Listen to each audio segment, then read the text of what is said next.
Hi, I'm Jeff. This is Tropical Plant at 53 degrees north, and I'm starting off with my Dendrobium kingianum.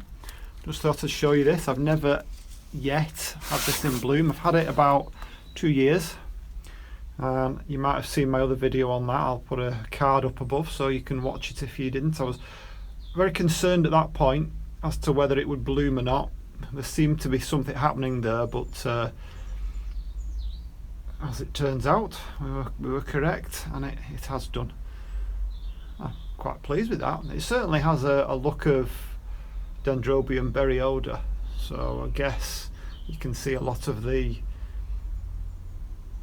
parentage in the berry odour from this, if they are indeed closely related. So okay, and there's the berry odour. The buds are very, very similar, the flowers are very similar. Today what we're going to do is we're going to have a look at some, I'm just kind of panning around here, we're going to have a look at some brand new plants that's come for me. We've got some streppage, some new Streptocarpus have arrived, the Harlequin variety, and another new plant for me. Well, I'll show you. It's known as a Kohleria, which is a Gesneriad. Which all I know from what I've read is so far that it's called a Gesneriad that they come from. That's the genus. So, and the family is Gesneriadaceae, I think.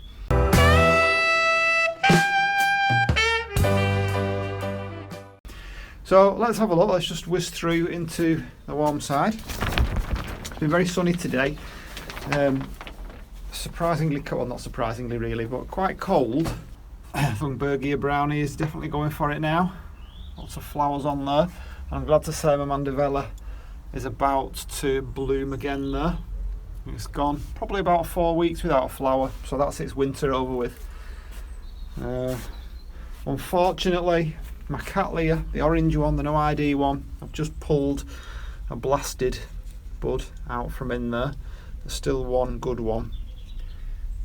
But really disappointed if that doesn't come. Well, those are the breaks. So what I'll do is I'll just set you up on the tripod here. As I speak, it's the 20th of March, so we're all right in the middle of lockdown. And you know, I hesitate to say because it does seem very selfish, but the first thing you think of, well, the first thing is the health, but kind of put that aside, you then start thinking of your income, because it's all very well being healthy. It's not that good. Well, I mean, you know, yeah, obviously health is the most important thing, but once you kind of put that to one side, then you've got the fact that lots of people are not going to have their income, especially self-employed people or people at the lower end, which is not particularly good because the bills don't stop. Is that a good angle? Hope so. Right, so what have we got here? I know it's not as exciting as a wonderful new orchid, but these little things, boy, do they give you back 10 times more than they first initially look like anyway. I mean, it doesn't look very promising, does it? A little tiny thing in a even smaller little plug. I think I'm going to have to soak these for a little bit. So what have we got? So this is Harlequin purple, and that's what it will look like. I'll have to make sure I don't get these mixed up. So put them over there. This one is Harlequin dawn. Dawn as in, well, there's only one dawn, isn't there? The dawn in the morning. I was going to come up with a different spelling for the name, but there isn't, it's the same. Okay, so I've been away from school for too long. Harlequin dawn, and that's what that looks like. Another nice one. And this one is this one is didn't see that, did you? Harlequin lace. Look at that, that's lovely, isn't it? Okay, so that's the third one.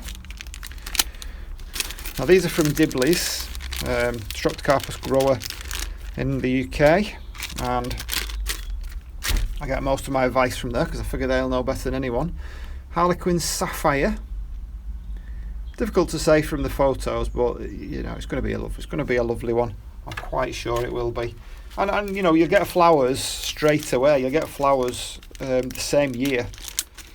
I'm expecting them to bloom by May time usually. I'm not. Oh gosh, have I? Oh, no, I haven't. I thought I cut that off. It does seem a bit floppy, but I mean, there's plenty to come. For some reason, this has got a giant label compared to the others. This one's Harlequin Blue. They really want you to see this one. You can see the difference there. You've got some yellow as well as some white there. But I guess you don't really know till you get the actual blooms. So they are the Streptocarpus.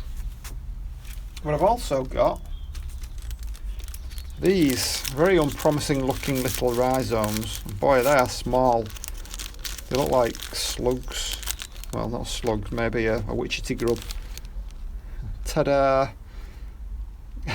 I mean, tell me you wouldn't think that was a caterpillar. You would, wouldn't you? If that was kind of just lying on the table like that, you think that's definitely a bug. But no, this is Kohleria. There's the word there. Kohleria sunshine. Very similar to Streptocarpus in blooms. Never grown them before, but I guess if they are from the same cellar, they do seem to have a very similar growing conditions. So it makes sense. Might as well have a go. And these, that's the nurseries. Dibbler's nursery. If you can read Welsh, that's where it is. Comes from in Wales. Llanellidan Ruthin. Completely butchered that. Okay, so this is Kohleria Brazil Gem. Bright position, not full sun, surprise, surprise, moderate water, high potash feed, dry to rhizomes in winter. Dry to rhizomes in winter. Doesn't quite make sense, lost in the translation. Well, this one, I'm going to say that one's broke in half. Guess it remains to be seen how quickly these come. Notice I kept them in vermiculite because vermiculite, and I did mention this on another video, but believe it or not everybody watches to the end, as my analytics have pointed out. I was gobsmacked to find that. So yeah, difference between perlite and vermiculite, both of them improve aeration and water retention. However, I mean, it's quite clear that they're both made out of different stuff, and I'm going to go and get some perlite actually. But vermiculite is particularly good for water retention. It does do aeration, but it's better than perlite for water retention. Perlite is better for the aeration side of things. If you're new to my channel, click the subscribe button, ding the notification bell, and you won't miss any updates. Okay, so little rude interruption there. My daughter just come in from school. It's possibly the last time she'll ever go to school, if the news is to be believed. Well, anyway, let's try and be positive. So we were talking about vermiculite and this stuff, perlite. So yeah, we've already said perlite better for aeration, but does still have water retention. Vermiculite better for water retention, but does still have aeration. But because it's good for water retention, it's good for stuff like this, but it's also particularly good for, just bear with me, anything to do with seeds, cuttings. So these two are cuttings. This is Tradescantia purpurea. Believe it or not, that was put in there about a week ago. I've not labelled it, flip neck. And it keeps flowering despite having no roots. But I guess because it's been about a week, it will have roots already. That's one of the good things with Tradescantia. They root so quickly. So yeah, so what I'm going to do, I've actually got my Streptocarpus. I'm going to do those first. And I've actually got a lot of my Streptocarpus in John Innes, which is not what's recommended. The recommendation for what these should go in, which is similar to the habitat, is a peat compost. Now I have sphagnum peat moss, which is really good for carnivorous plants and the like. So I'm going to use that Now I have got some streps in that, but a lot of my streps are actually in just ordinary multi-purpose garden compost, and they do perfectly well. Now I suppose it remains to be seen whether if I go and put them in the stuff that's recommended, whether they're better. They might, they might be much nicer leaves, they might flower for longer, but you know, the ones I had before flowered a pretty long time. They're in flower for at least 10 months.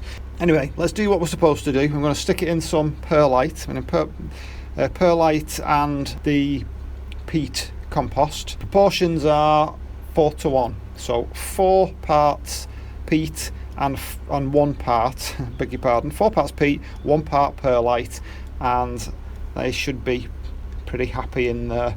And I'm going to move them back. At the moment they're in the warm side, but that's just because that's where all my setup is. I'm going to move them back into the cooler side, although today, because it's been sunny, both sides have been equally warm. I'm going to just kind of measure this out by hand. Don't think you can actually see that, so I'm just going to move it up. There's certainly nothing scientific here. It's just I've put some perlite in there and just a handful, and then I've put 4 handfuls of peat in there. Quick little bit of a mix. Gosh, that actually looks, I'm going to do one more hand. I think my my hand of perlite was probably a bit too heavy. And another one. I think I did 2 hands for it. That's probably why I doubled it. Not that it's going to make any difference. Like I said, they're very forgiving. They're not as fussy as orchids. They don't cry when they've gone below the temperature for a couple of degrees like orchids do. I'm looking at you, Boragera, with your blackened leaves. Can't cope with a little bit of cold. Right, so I'm going to use in these 8cm, 9cm pots. I'm going to put a little bit of grit, horticultural grit, in the bottom to stop the compost falling out, only a tiny bit, and then we can plant these up.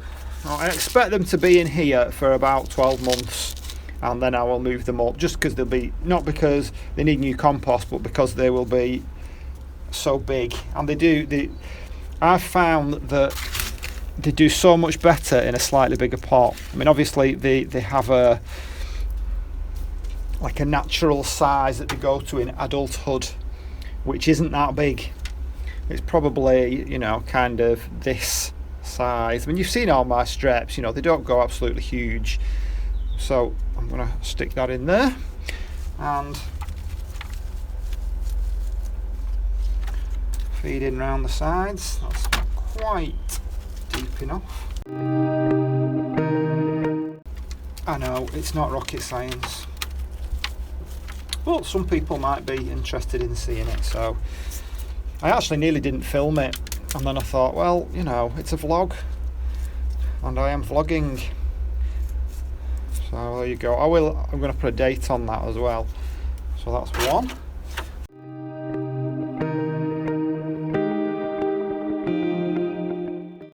It's actually nice to do something that's a little bit easier than orchids. Oh, that's the thing with perlite, it's very, very light, so don't blow it. Keep it out the sun, not the sun, the wind. Where's my label? There it is. So that one is sapphire, and I mean, these cost in total, so that's the 5 Harlequin varieties and the 2 Kohlerias. It cost me £30, which might seem quite a lot, but what you've got to think is, with these streps, once you've got one, then it's, you know, imagine if you could do that with orchids. You know, you got one, and once you've got one, you've got a never-ending supply, because all you've got to do then is do the leaf cuttings, which I will try and do a card too if you've not seen that one. I think there's a couple on those. Then you've got a never-ending supply of whatever it is that you want more of. So if I want more Harlequin Dawn, I wait till it's a bit bigger, take some of the new leaves, and in no time at all I've got more plants, which is really nice. I think they are. I think breeders, you can call them breeders, and growers are doing a fantastic job of giving us some absolutely wonderful varieties these days of things that would have been considered like an old-fashioned plant. I know. I mean, I grew up looking at, like the orange. I can't remember the colour. The pink and the blue hydrangeas, like the mop head hydrangeas.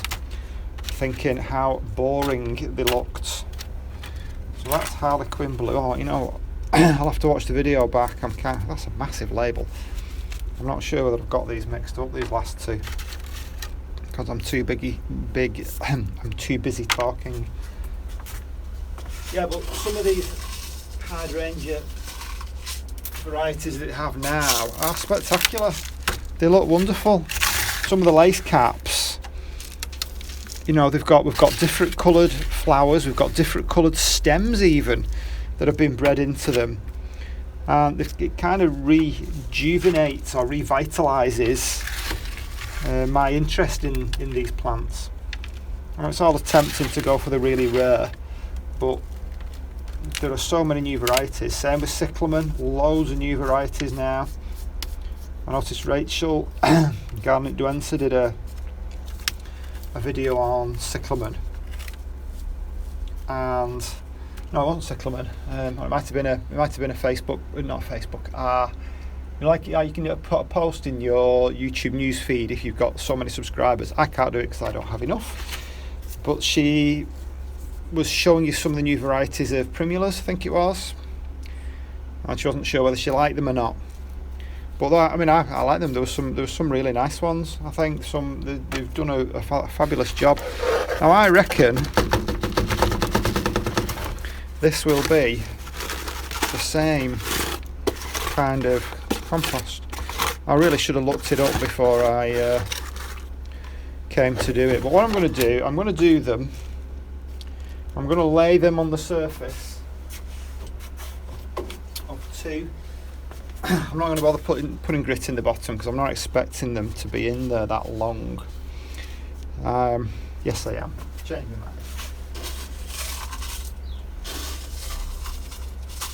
If I don't put grit, then that's going to mean I have to change them, have to repot them, and I don't really want to be doing that. So I think I need a little bit more of the compost. I think there might be enough vermiculite in there. Yes, perlite. You can tell I've had a day's work. I've had a day's gardening. I've done 5 hours gardening today in other people's gardens, and my brain is addled. So what I tend to do when I'm out gardening working, I just have podcasts on the entire time. Don't have music, never have music, always podcasts. Listen to some really interesting ones. If anybody's interested in my podcast playlist, let me see. I listen to Peter Attia on the drive. Can't say I understand it all because I'm not a medical professional, but there's enough in there for me to get a gist of. We've been obviously talking about the coronavirus. Really interesting stuff. Quite eye-opening actually. Who else do I listen to while I'm potting these Kohleria up? I'm really into my tech. That's if I ever get tagged in any of those things that Roger did this morning, which I guess I won't, but if I ever do, I could tell you some of my... The heck? These are so weird. I think what I'm going... sorry, you can't see them. I think what I'm going to do with them is just kind of sit them on the surface and then cover them. I don't know whether they're to go like that. I'll put them like that, I think. And then just kind of cover them over. And I'm going to cover them over with vermiculite. That's what they've come in. So I'll use those. It's really good to do that. Any kind of, I'm going to have to go and get some more, but any kind of seeds, cover them with vermiculite, keeps the moisture there, stops moss growing on the top and fungi and other various things that you get on the top of damp compost, and it's so light the seeds can push through. So I will go and grab a little bit of vermiculite. It's not cheap, this stuff either. This vermiculite is about a tenner, and the perlite is about the same, about a tenner for a bag. And the bags are 10 litres when filled, so they do it in litres. So that's my grow short vermiculite. So that's that one. That's Kohleria Brazil Gem. And the other one, Kohleria Sunshine. You can see what that one is. I'll put a photo of the Brazil Gem one up if you've not already seen it. These look a little bit more promising because they're a bit bigger. So yeah, where were we? What I listen to on my podcasts. I listen to a lot of business podcasts because I do have two businesses. There's the gardening business and there's a tuition business. I mean, you know, is that going to do anything? That's obviously fallen off, hasn't it? But we'll stick it on there. Who knows? Cover them up. And a bit more vermiculite. I could never keep my plants like limit them to just one genus.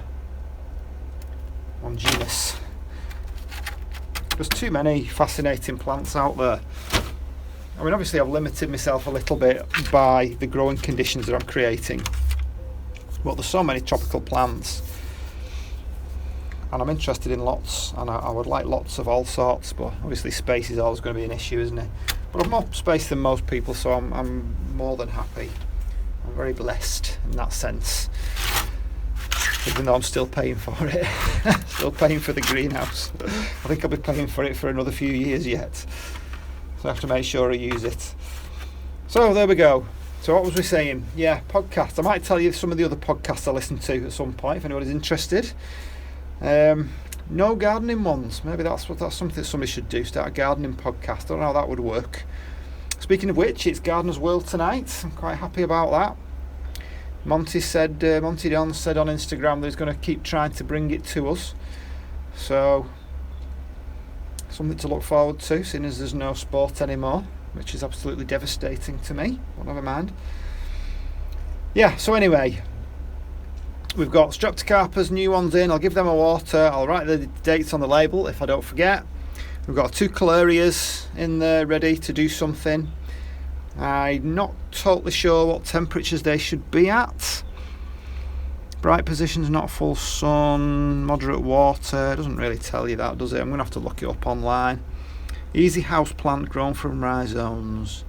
Normal room temperature. Right, well I'm guessing that is going to be in the warm side.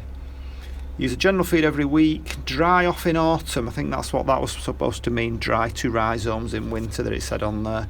Dry off in autumn. Collect rhizomes. Plant again in spring.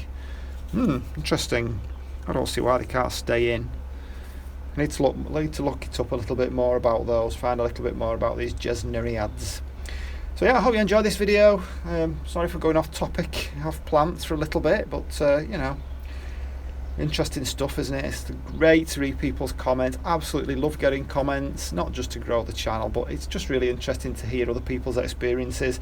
And like I say, you know, my subscriber count is going up very slowly, but I am kind of umming and ahhing whether to carry on with it. I'll definitely carry on with the greenhouse, but whether I'll carry on all the work and effort involved in filming, I don't know.